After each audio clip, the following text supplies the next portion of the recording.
y'all do better than that. How y'all doing? You know, it feels good to be up here. It feels familiar. It feels necessary. As she said, I'm Attorney Gerald Griggs, the 13th President of the Georgia State Conference and the Atlanta NAACP President, but more importantly, I'm a son of Atlanta. And one thing I know about this great city, this great state, is when rights are under attack, what do? So I bring you greetings on behalf of freedom fighters. People that have been fighting for decades. People in this city who, when tyranny showed its ugly face, we stood up. People like Dr. King. People like John Lewis. People like Coretta Scott King. And people like the ones that stood up in Georgia's largest protest. I think y'all remember it happened 2017, about January 19th, when 65,000 Georgians of good conscience decided to gather for the Women's March. Y'all remember that? That was the birth of the resistance here in Georgia.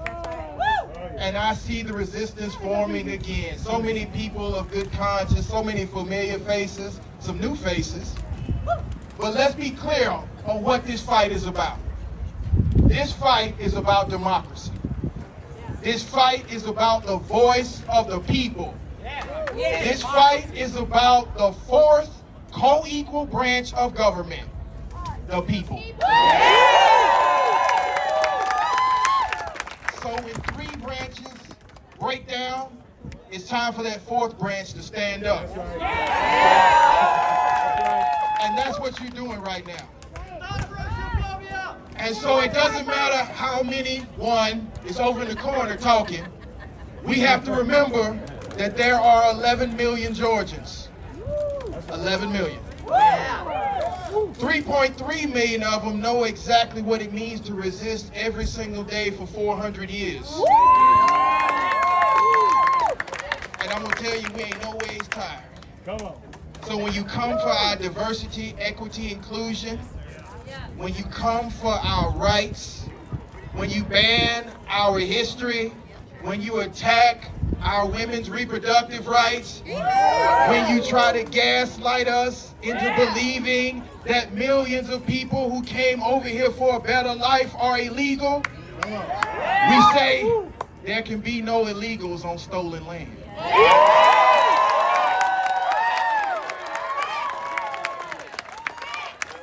And we also say there can be no illegals when you stole a whole group of people and still don't want to admit that. So let's be clear, people of good conscience, this is our movement. I'm going to remind you, I'm going to take you back to that January day when at that point, Representative John Lewis addressed the crowd. He addressed the crowd of 65,000 and said, "You look good. You look great." I believe that we're going to win. So what we have to do is get in the streets, stay in the streets. When you see something that's not right, you need to speak up. You need to say something. You need to just get in the way. Sometimes it's time for some good, unnecessary trouble.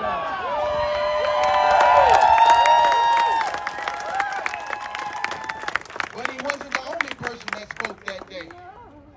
We saw a young Jewish man who was a documentary filmmaker. Yeah. He spoke that day. I believe y'all know his name.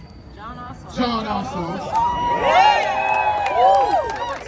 We saw a young pastor from Ebenezer Baptist Church. He spoke that day.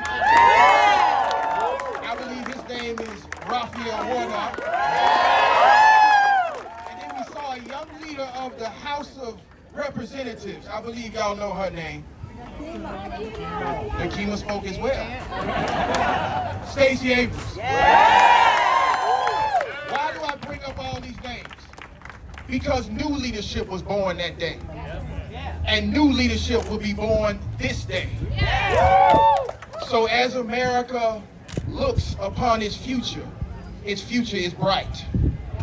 Because just like before the Boston Tea Party, patriots of good conscience gathered together and said we're not going to have a king.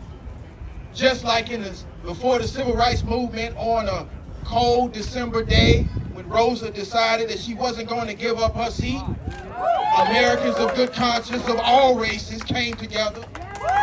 And just like on that bridge that we will be celebrating in a week, when there was an attack on everything American, meaning the right to vote, hundreds of Americans of good conscience faced down Alabama state troopers and the fear of imminent death to march into a new reality of America. That's the moment we're in. And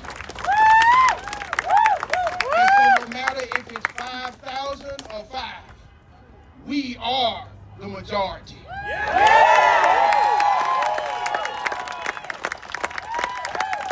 I just want to remind you that in South Africa they won.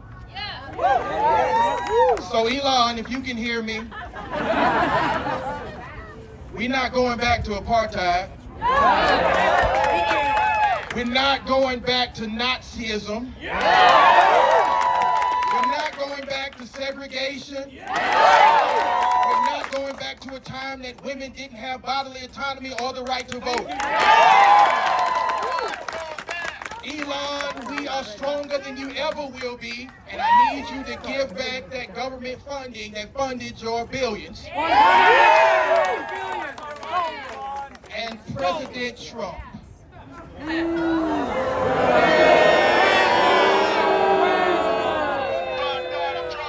Now, I'm going to remind you, President Trump, that you're on bond in Fulton County.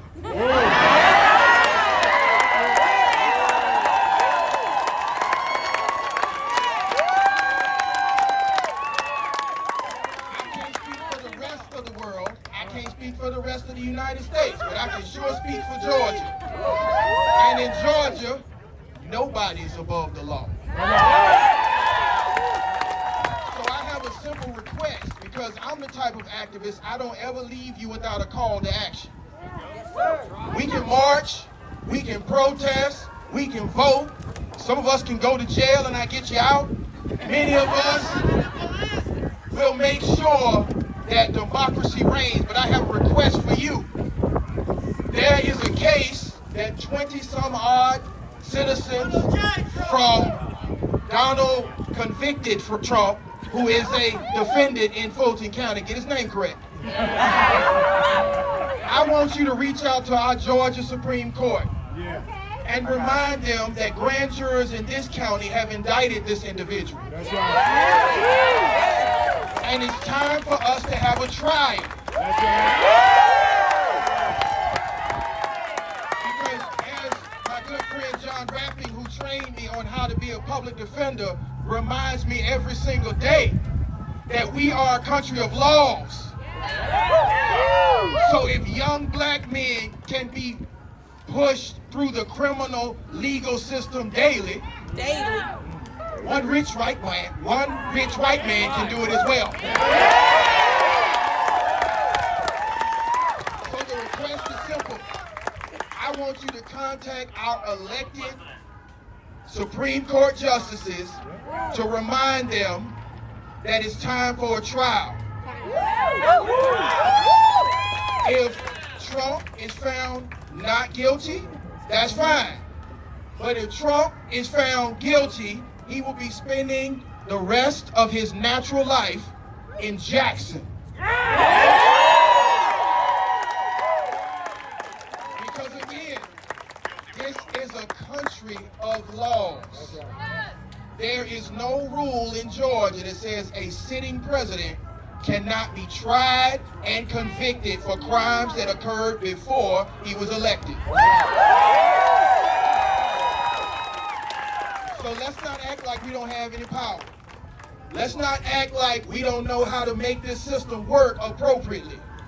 Let's act like our foreparents, the ones that shook off the chains of oppression whether they came here for religious freedom or their freedom was taken.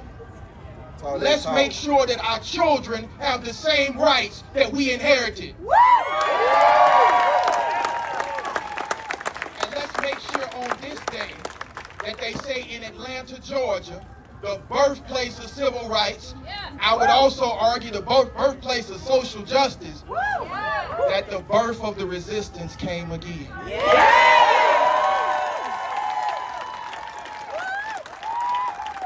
So as the organizers have said, this is not the first meeting. It won't be the last meeting. Get to know your neighbor to the left and right of you, in front of you and behind you. Get their phone number, get their social media, make sure you connect with them, because the next time we're going to have thousands fill this entire field here. Because one thing I know for sure about Americans, one thing I know for sure about Georgians, one thing I know for sure about Atlantans is that we know that we are stronger together. That we also know in a slogan from the NAACP, you might know it. When we fight, we win. When we fight, we win. When we fight, we win. Let's go get in a good fight.